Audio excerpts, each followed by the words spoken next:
Olá, gente querida, um bom dia. Como vocês estão? Tudo bem? Tudo tranquilo?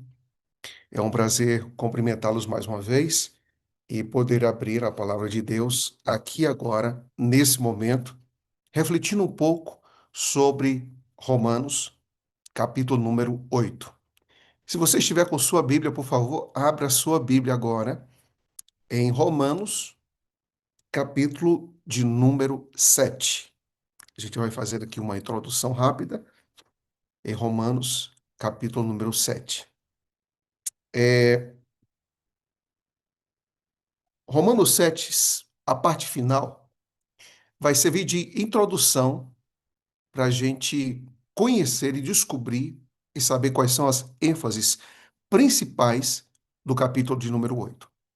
Então, Romanos, capítulo 7, tem uma frase muito pesada, uma pergunta que Paulo faz a si mesmo. Miserável homem que sou, versículo 24 do capítulo 7. Quem me livrará do corpo desta morte? Ele responde a pergunta. Isso era uma forma muito retórica, utilizada, um termo técnico utilizado por Paulo, um recurso que Paulo utilizava em Romanos, que é diatribes. Diatribes é você criar um personagem, dialogar com ele, fazer perguntas e responder. Então ele diz: Miserável homem que sou, quem me livrará do corpo dessa morte? E então ele responde: Graças a Deus por Jesus Cristo, nosso Senhor. Então, a resposta de Paulo está na segurança da pessoa de Jesus Cristo. Essa é a segurança que Paulo tem. Bem, o que é Romanos, capítulo número 8? Romanos 8 é o Pentecostes do livro de Romanos. Tá certo? Onde é que está o Pentecostes no livro de Atos? Atos 2. Onde é que está o Pentecostes em Romanos? Romanos, capítulo de número 8.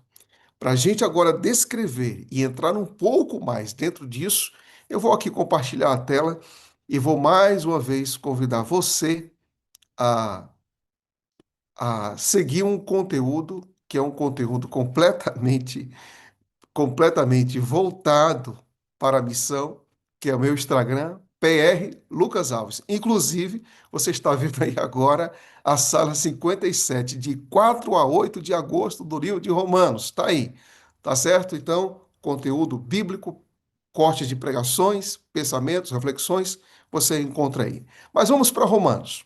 Paulo vai falar de um Pentecostes agora. Ele agora vai trabalhar de uma forma poderosíssima. Se você perguntar para mim, Pastor Lucas, qual é o capítulo mais lindo da Bíblia? Romanos 8. Não tenho dúvida nenhuma.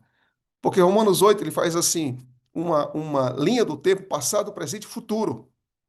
E Romanos 8 nos diz o que é ser crente de verdade. Aonde está a nossa base, nossa esperança e, acima de tudo, aonde está a nossa segurança. Então, com base nisso, é, é na nossa mente que se encontra o campo de batalha. Romanos 7, Paulo diz isso. Miserável homem que sou, o pecado que habita em mim, a carne, né? O mal que reside em mim, esse poder da carne que sempre me puxa para baixo. É aqui o conflito, é na nossa mente. Então, quando a gente pensa nisso, nesse conflito, vamos resgatar aquela citação de antes de ontem, em que Ellen G. White diz que nós somos assediados pelas seduções do mundo, pelas solicitações da natureza carnal e por tentações diretas de Satanás. Tudo isso na mente. A mente, então, é o palco desse conflito e que nós vivemos em guerra. Então, a pergunta que fica é: se essa é a realidade, qual é a nossa saída? Se às vezes nós podemos ser escravos de vícios, de comportamentos, se nós temos algumas coisas que nos prendem, assim como cadeias que parecem ser impossíveis de serem quebradas, como, como se vive a vida cristã com poder e com graça? Como? Bem, você sabe como é que começa Romanos? Romanos capítulo número 8. Leia comigo agora. Romanos 8, versículo número 1 começa assim. Sabe como é que Paulo declara com tudo isso, com toda aquela luta, com todos os conflitos, o que a lei exige e que você não pode dar? O que Paulo coloca como palavra já de início? Ele está continuando o raciocínio de Romanos capítulo número 7. O que ele coloca? Ele coloca o seguinte: o que diz sua Bíblia, a primeira palavra que aparece aí em Romanos capítulo número 8? Qual é a primeira palavra? Agora. Agora. Meu irmão, escuta uma coisa, olha. Existem três maneiras de você viver. Ou você vai viver com medo do futuro, ou com a culpa do passado, ou com a graça do presente. Como é que você quer viver? Você quer viver como? Você quer viver com medo do futuro, com a culpa do passado, ou com a graça do presente? Eu quero viver com a graça do presente. E você? Você quer viver como? Eu quero viver com a graça do presente. Então não importa o que aconteceu com o seu passado. Seja o passado remoto ou seja o passado presente. Não importa. Creia nisso, não importa. Não importa o que você fez, o estrago que você causou na sua família, o estrago que você causou em você mesmo, o estrago que você causou na sua igreja, não importa. Paulo está dizendo que a graça é maior do que a nossa culpa. Segunda coisa, você está com medo de quê do futuro?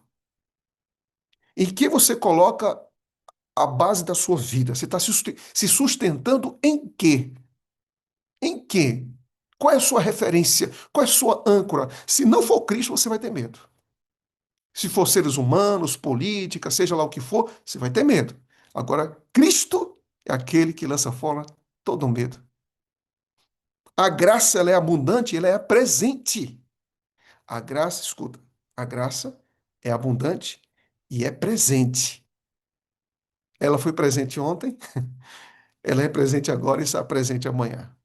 E Paulo está dizendo, agora. Tem pessoas que não vivem do agora. Tem pessoas que só vivem do passado ou do futuro. Mas Paulo está dizendo, ei, ei, ó, ó, é agora. O seu agora é agora. E Paulo diz, agora, pois, nenhuma condenação há para os que estão em Cristo Jesus. Então entenda, Paulo aqui começa assim, escancarando as portas da bondade de Deus. E deixa essa bondade de Deus entrar na sua vida. Deixa essa bondade de Deus entrar no seu coração, na sua alma. Isso pertence a você. Não viva como alguém que a graça não pertence. Isso é para você. Aí você diz, pastor, mas se há Atos, tem o Pentecostes. E é no capítulo 2. O Senhor disse que em Romanos 8 é o Pentecostes de Paulo. Por que que ele está começando a falar de Jesus Cristo? Porque Jesus Cristo é o centro de tudo. Colossenses diz isso claramente. Nós vivemos por meio dele, existimos para ele e tudo mais. Só que, só que, para que a realidade dessa vida em Cristo se torne concreta na nossa caminhada cristã, quem é a pessoa que torna tudo isso possível? Quem é que regenera? Quem é que traz a certeza do perdão? Quem é que justifica? Quem é que santifica? Aí agora entra a pessoa do Espírito Santo. Entendeu agora? Então, isso quer dizer que em Romanos 8 você vai ver aqui a Trindade várias e várias vezes. Várias e várias vezes. Você vai encontrar aqui em Romanos a manifestação do Filho, do Pai e também do Espírito. Por exemplo, já falou do Filho, nenhuma condenação há para os que estão em Cristo Jesus, nosso Senhor. Agora vamos ver o Pai. Vou dar aqui, há várias, mas vou aqui apenas apresentar mais uma. Olha o que diz. No versículo 2, porque a lei do Espírito, opa, Espírito está falando do Espírito Santo, da vida em Cristo Jesus, livrou você da lei, do pecado e da morte. Porque aquilo que a lei não podia fazer, por causa da fraqueza da carne, isso Deus fez, enviando o seu Filho. Entendeu aí agora? Pai, Filho e Espírito Santo. Então você vai perceber que os três trabalham.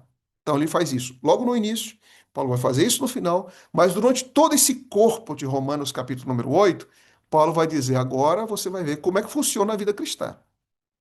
A vida cristã só tem sentido se o Espírito Santo trabalhar. Então, biblicamente, Paulo está dizendo: olha, o Filho se entregou na cruz, o amor do Pai é inquebrantável por todos nós, mas essa realidade só pode ser vivida pelo Espírito Santo. Por isso que a Sala 57, ela tem esse marco, ela tem essa ênfase, dizer vida no Espírito. Por quê? Porque tudo só é possível com o Espírito. Tá certo?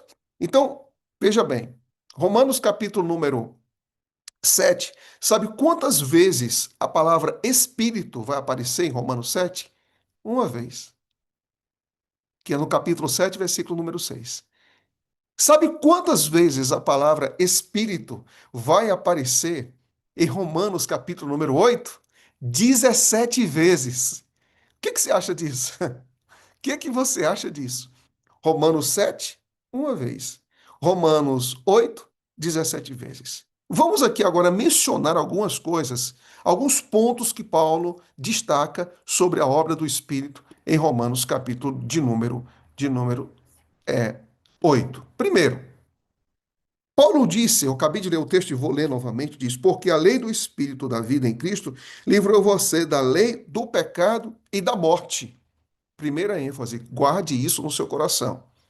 O Espírito Santo nos liberta de qualquer tipo de escravidão. Quem tem o Espírito não vive uma vida de escravidão, vive uma vida de libertação. De libertação. Então, eu não sei qual é a sua luta. Eu não sei se você é um crente, se você está dando os primeiros passos, ou se você é uma pessoa que já tem uma certa experiência na vida, mas tem alguma coisa lá dentro que te puxa para baixo, que domina você, que é senhor dos seus pensamentos, dono da sua vontade e escraviza você. Que você fez sucessivas promessas a Deus, mas até agora essas promessas não foram quebradas. Aliás, perdão, elas não foram cumpridas porque elas continuam sendo quebradas. Lembre-se de uma coisa: o Espírito Santo ele não age na margem da nossa vida. Jesus Cristo disse que o Espírito trabalharia dentro de nós. Aqui na nossa mente é o canteiro de obras do Espírito Santo. Ele nunca vai deixar de trabalhar aí. Então, se existem vícios em sua vida, claro que existem tratamentos, claro que existe terapia, claro que existem intervenções medicamentosas, orientações médicas. Tudo isso tem o seu lugar, porque para cada dor, Deus colocou seus especialistas. Agora, para quem livra, quem necessita de livramento mais profundo da alma, o Espírito Santo é a nossa garantia de libertação. Você crê nisso? Você acredita nisso? O Espírito Santo é a nossa garantia de libertação. A segunda coisa que o Espírito Santo faz, olha que coisa linda aqui. Segunda coisa, o Espírito Santo, quando ele liberta você e a mim, ele também nos habilita, ele também nos dá força para obedecer à lei. Olha o que diz aqui, versículo número 4. A fim de que a exigência da lei se cumprisse em nós, que não vivemos segundo a carne, mas segundo o Espírito. Escuta uma coisa. Eu acho que eu já falei isso na cela 57, se não tiver falado, vou repetir. Deus exige algo que você não pode dar. Você sabia disso? Eu vou repetir para ficar mais claro, tá? Deus exige algo que você não pode dar. Deus exige obediência. E sabe quem é que pode fazer com que você obedeça? É o próprio Deus na pessoa do Espírito Santo. Então, eu preciso me render a Deus para dar a Deus aquilo que ele pede de mim. Tá claro isso para você? Eu preciso me entregar a Deus para dar a Deus aquilo que ele espera de mim. Porque eu não posso dar obediência. Eu não posso dar um coração puro, eu não posso dar fidelidade, eu não posso tirar de mim o desejo por idolatria, de egolatria, ou seja lá o que for. Eu não posso tirar de mim a cobiça. É por isso que o fruto do Espírito Santo é obra dele, que também está inclusa a obediência. Então, pense numa coisa. Eu só posso dar a Deus aquilo que Deus colocar em minha vida. E aqui está dizendo, em Romanos 8, no versículo 4, que a gente obedece, atende às exigências da lei pela presença do Espírito Santo. Então, quanto mais eu estiver caminhando com Deus, através da leitura da Bíblia, da oração, de uma vida de dependência, eu posso dar para Deus, porque Ele habita em mim e essas exigências da lei, elas são então cumpridas. Terceira coisa, o que o Espírito Santo faz em minha vida? Bem, o Espírito Santo nos santifica. Romanos 5, Romanos 8, versículo 5 diz: Os que vivem segundo a carne se inclinam para as coisas da carne. Existe uma inclinação, existe um desejo contínuo. Mas os que vivem segundo o Espírito se inclinam para as coisas do Espírito. Pois a inclinação da carne é morte, mas do Espírito é vida e paz. Porque a inclinação da carne é inimizade contra Deus, pois não está sujeita à lei de Deus, nem mesmo pode estar. Portanto, os que estão na carne não podem agradar a Deus. Então, existe aqui duas correntes. Uma, que é a inclinação da carne, que produz morte. Outra, a dependência do Espírito, que conduz paz e vida. Então, essa obra que o Espírito Santo produz em nossa vida, que é paz, vida e santificação, é o retorno ao caráter de Cristo. Nós não podemos ter um caráter igual ao de Cristo. Jamais. Isso só é possível pela habitação do Espírito. Então, perceba, olha os verbos aqui apontados para o Espírito: liberta, capacita e santifica. Mas não para por aí. Quarto ponto. O Espírito Santo, ele habita em nós. Se eu fosse colocar aqui em ordem, talvez deveria ser essa ordem primeira, mas não é assim que Paulo está expondo. Mas por quê? Porque eu colocaria? Porque teologicamente, o Espírito só pode santificar, só pode nos levar à obediência e nos libertar da escravidão se esse Espírito habitar em nós. Olha o que Paulo diz em Romanos, capítulo 8, versículo 9, ele diz assim: Vocês, porém, não estão na carne. Ele ainda continua o pensamento da carne e santificação. Mas no Espírito, se de fato o Espírito de Deus habita em vocês. Então, Paulo aqui está falando de habitação do Espírito. Note uma coisa aqui, bem interessante. Vamos para Romanos, capítulo número 7, só para ver aqui um detalhe, para que a gente conecte o sentido que Paulo está expondo da presença e habitação do Espírito. Olha o que diz Romanos, capítulo 7, e versículo de número 16. Ora, se faço o que não quero, concordo com a lei que é boa. Neste caso, quem faz isso já não sou eu, mas o pecado que habita em mim. O que Paulo diz que habita nele? O pecado. E aqui diz mais. Porque eu sei que em mim, isto é, na minha carne, não habita bem nenhum. Não há nada de bom que habita em mim. Novamente, ele usa isso pela segunda vez. Veja o que diz em Romanos, capítulo 7, versículo de número 20. Mas o que eu faço é o que não quero. Já não sou eu quem faz, e sim o pecado que habita em mim. Paulo está dizendo aqui uma, duas, três, mas não para por aí. Versículo número 21 diz: Assim encontro esta lei, quando quero fazer o bem, o mal reside em mim. E no versículo de número 23 ele diz: O mal que está nos meus membros. Onde é que está o problema? Paulo diz: Está em mim, habita em mim, reside em mim. É como se Paulo estivesse dizendo o seguinte: Eu sou o pecado me tornou alguém que é a sua casa, a sua habitação. E agora, como é que se resolve isso? O nosso problema está aqui dentro. E para resolver os problemas internos da alma, o que é que Deus faz? Aleluia por isso, irmãos. Aleluia por isso.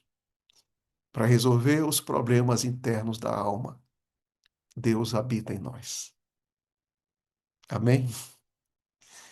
Para resolver os problemas que é quase impossível, ou melhor, impossíveis de serem solucionados.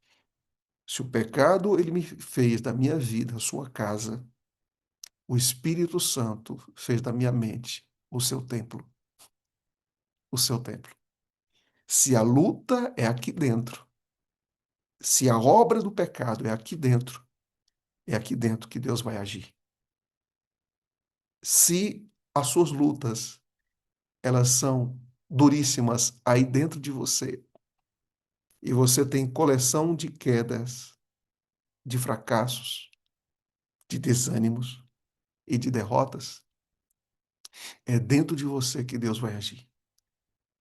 Você está aberto à ação de Deus hoje?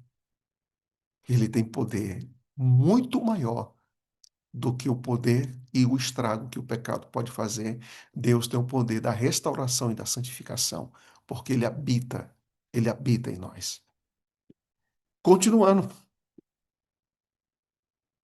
Romanos diz que o Espírito vivifica o nosso espírito.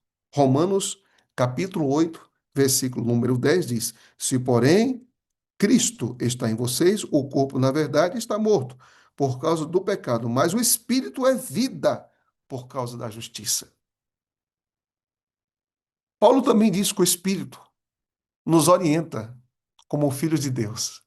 Romanos 8, versículo 14 diz: Pois todos os que são guiados pelo Espírito de Deus são filhos de Deus. Opa, hoje é dia de ser guiado.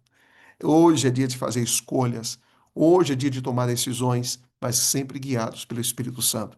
E diz mais, que o Espírito Santo nos assiste em nossas fraquezas. Ele sabe a fraqueza de cada um de nós. Ele sabe a sua fraqueza, querido Senhor. Ele sabe sua fraqueza, querida senhora. Ele sabe sua fraqueza, adolescente. Ele sabe sua fraqueza, jovem. Ele sabe a fraqueza de todos nós. Mas ele não está lá para olhar para nossas fraquezas e estar de braços cruzados. Ele olha para as nossas fraquezas, querendo entrar e lutar as nossas lutas e vencer as nossas batalhas. Além disso, o Espírito Santo intercede por nós. Por quê, pastor? Porque você sabia que o Espírito Santo intercede por nós, isso é óbvio, né? É o que diz a Bíblia. Agora, ele não intercede por nós como alguém que morreu na cruz. Porque Paulo diz, e também, abra sua Bíblia para não haver dúvida, tá? Olha o que diz, da mesma maneira. Por que da mesma maneira? Porque nos versos anteriores, Cristo é aquele que intercede. Da mesma maneira, o Espírito nos ajuda em nossas fraquezas, porque não sabemos orar como convém, mas o Espírito Santo intercede por nós com gemidos inexprimíveis. Por quê? Porque quando a gente ora, a gente tem o coração maculado pelo pecado, a gente não sabe expressar exatamente, às vezes nós expressamos mais o que queremos do que necessitamos. E o Espírito Santo, ele trabalha para traduzir nossas reais necessidades, com a necessidade e com a sinceridade do nosso coração. Ellen G. White diz: o Espírito Santo, ele é dado como agente de regeneração, para tornar eficaz a salvação operada pela morte de nosso Senhor e do nosso Redentor Jesus Cristo. Ou seja, o Espírito Santo, ele busca atrair a atenção dos homens para um evento. Que evento é esse? A cruz de Cristo. A fim de desvendar ao mundo o amor de Deus e abrir as almas convictas às preciosidades das Escrituras. Isso quer dizer que o Espírito Santo, ele foca em Cristo. O Espírito Santo, o centro do Espírito Santo, ele não é o fogo, não é a bomba, não é o óleo, não é a água. O centro do Espírito é a cruz de Cristo. A obra dele é nos conduzir ao Salvador. A obra dele é nos regenerar a partir dos pés da cruz. A obra dele é nos restaurar à semelhança do nosso Criador. Portanto, a obra do Espírito ela é cristocêntrica. Amigos queridos, Cristo. Você nunca vai descobrir a beleza de Cristo sem permitir a ação do Espírito. Você só sabe quem é Cristo por meio do Espírito. E Cristo é o centro de tudo. Amigos queridos, sabe de uma coisa? Você sabe qual é um indício de uma igreja cheia do Espírito? Não é rodopiar, não é pular, não é pegar a terra e jogar para o povo cair. É exaltação da palavra e exaltação de Cristo. Isso é uma igreja cheia do Espírito Santo. Quer ver um crente cheio do Espírito Santo? É um crente que parece mais com Jesus Cristo. Um ministério cheio do Espírito Santo é um ministério que fala mais de Cristo. Comissões de igrejas espirituais são comissões de igrejas em que o centro daquelas reuniões ali é Cristo. Pessoas que trabalham e servem na igreja, o centro, a motivação e o propósito dessas pessoas tem que ser Cristo. Aonde o Espírito estiver, Cristo será exaltado. Cristo será desejado. Cristo será amado. Quando você olha para Romanos 8, você vê a incrível manifestação da pessoa do Espírito Santo nos conduzindo a Cristo. Mas para por aqui, não. O Espírito Santo nunca, qual é a palavra que está aí? Nunca desampara uma alma que está olhando para Jesus Cristo. Nunca. Você não está desamparado hoje. Você não está abandonado hoje. Você pode até se sentir, mas uma coisa é sentir e outra coisa é ser um fato.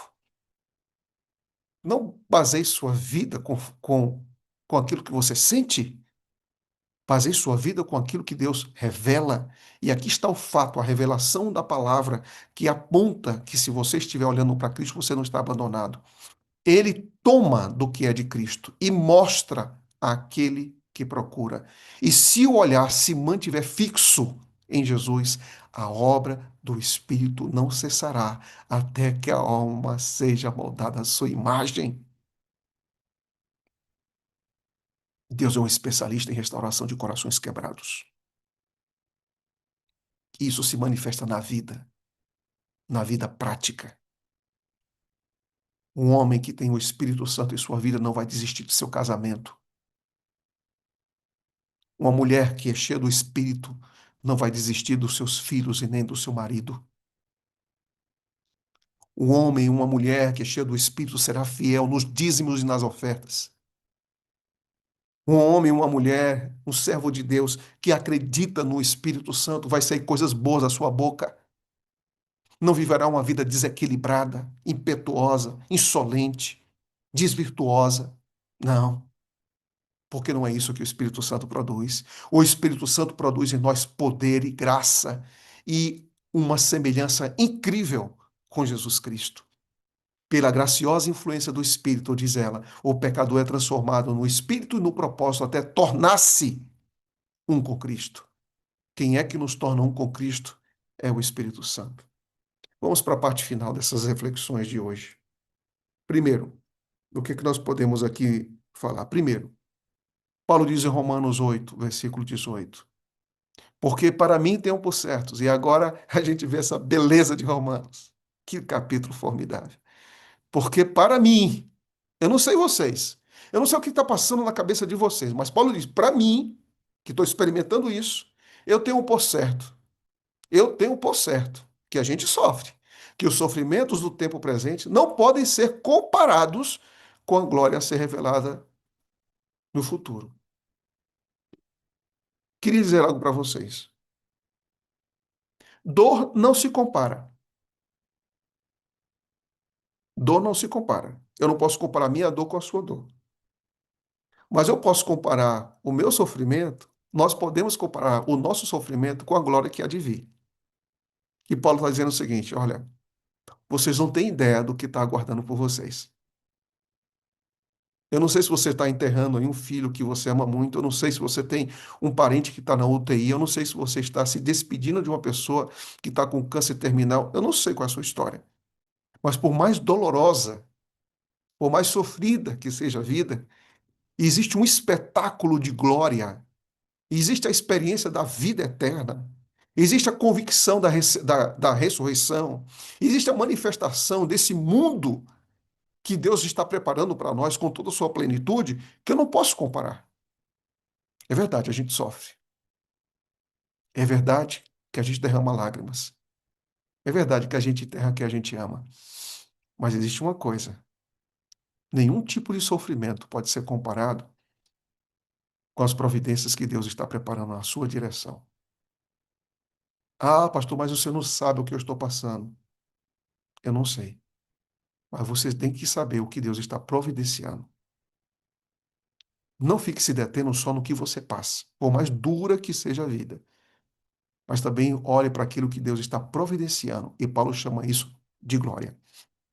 Bem, além disso, Paulo explica, né, que essa patemata, que é o sofrimento, que a gente passa não pode ser comparado com aquela glória. E aqui vem um texto bem conhecido de Romanos, né? Sabemos que todas as coisas cooperam para o bem daqueles que amam a Deus, daqueles que são chamados segundo o seu propósito. E Paulo tem propriedade e autoridade para falar disso. Primeiro, Paulo diz o seguinte: Deus age em nossa vida. Deus não está de braços cruzados. Nada do que aconteça na sua vida está fora da orientação e do cuidado de Deus. Não está. Nada. A segunda coisa é que Deus age para o nosso bem. Você pode até achar que o que você passa agora é para o seu mal, mas se você ama a Deus, esteja seguro que é para o seu bem. A terceira coisa é que Deus age para o nosso bem em todas as coisas. Deus ele não seleciona. Tem gente que pensa, sabe o quê, ó? Tem gente que pensa assim: quando tudo está bem, Deus está agindo. Pare de viver um cristianismo rasteiro. Viva um cristianismo maduro.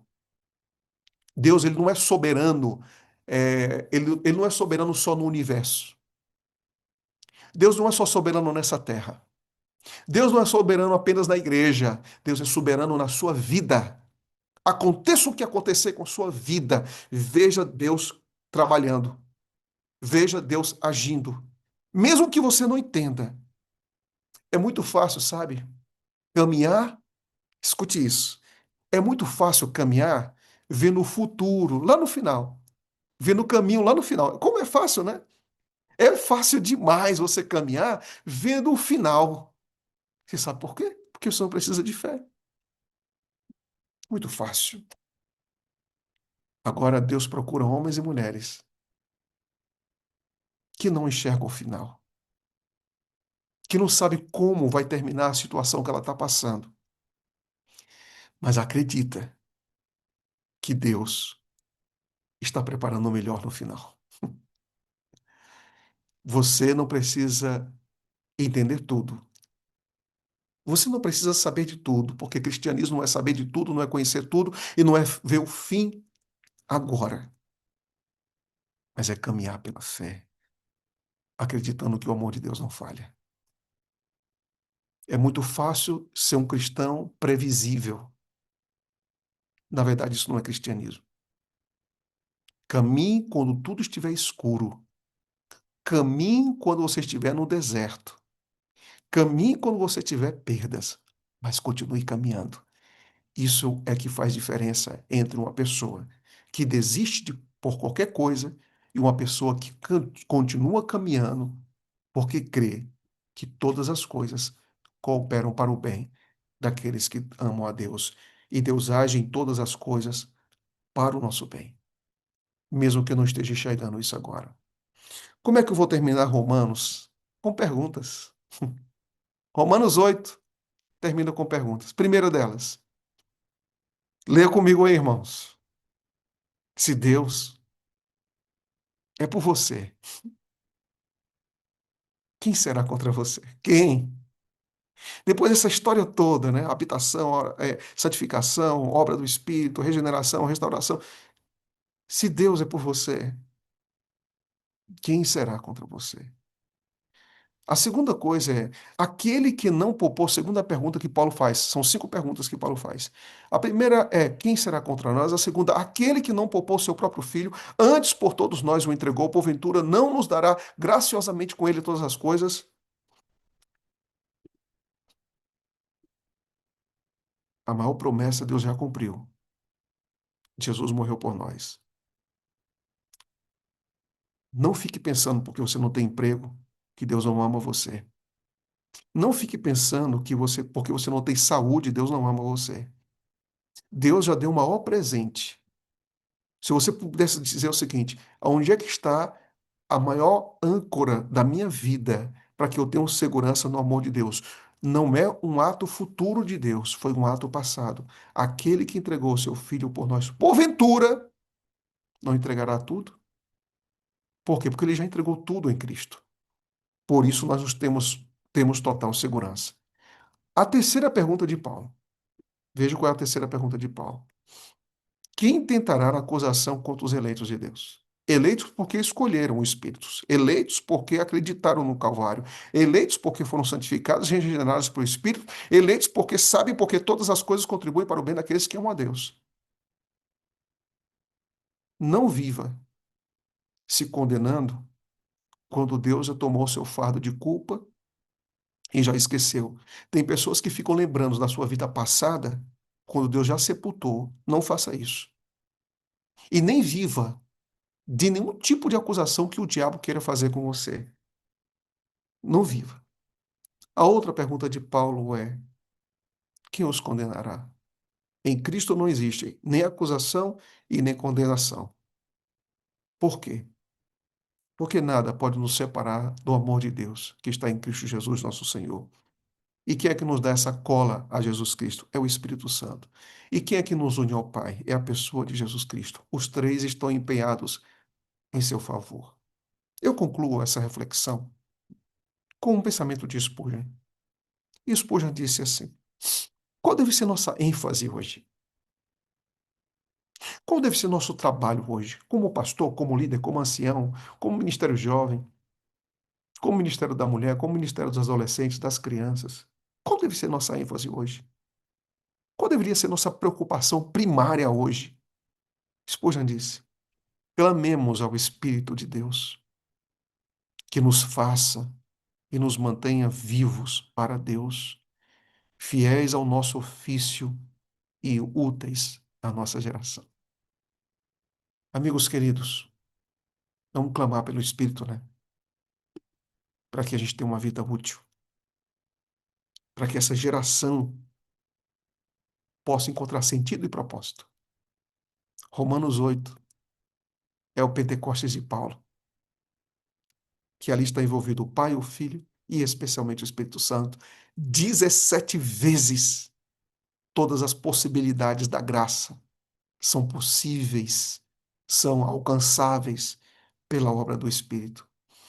E é esse Espírito que aparece em Romanos por 17 vezes, dizendo que só existe vida cristã em sua plenitude se ele estiver presente. Pode parecer chover no molhado falar para a sala 57 que busca o Espírito Santo hoje, né? Mas Jesus Cristo disse que a gente deve buscar todos os dias esse batismo de bênçãos que nos dirige. Você sabe o que é que a frase que me marca quando eu olho para Romanos 8? É Paulo dizendo assim: olha, receba o Espírito e viva a vida cristã como ela é, em sua plenitude, sempre acima, sempre acima. E quando eu olho para essa realidade, eu posso dizer assim com muita segurança, né? Que o Espírito nos leva a ter Cristo. E quem tem Cristo tem tudo. A vida em Cristo é uma vida de satisfação. A vida em Cristo é uma vida de realização. A vida em Cristo é uma vida de plenitude. A vida em Cristo é uma vida de paz, de santificação e de uma experiência viva. Mas tudo isso só é possível com a obra do Espírito em nós. Hoje, dia 6 de agosto, viva no Espírito. Que Deus te abençoe e que te fortaleça e que Romanos capítulo 8 seja objeto das suas reflexões no dia de hoje. Vamos orar.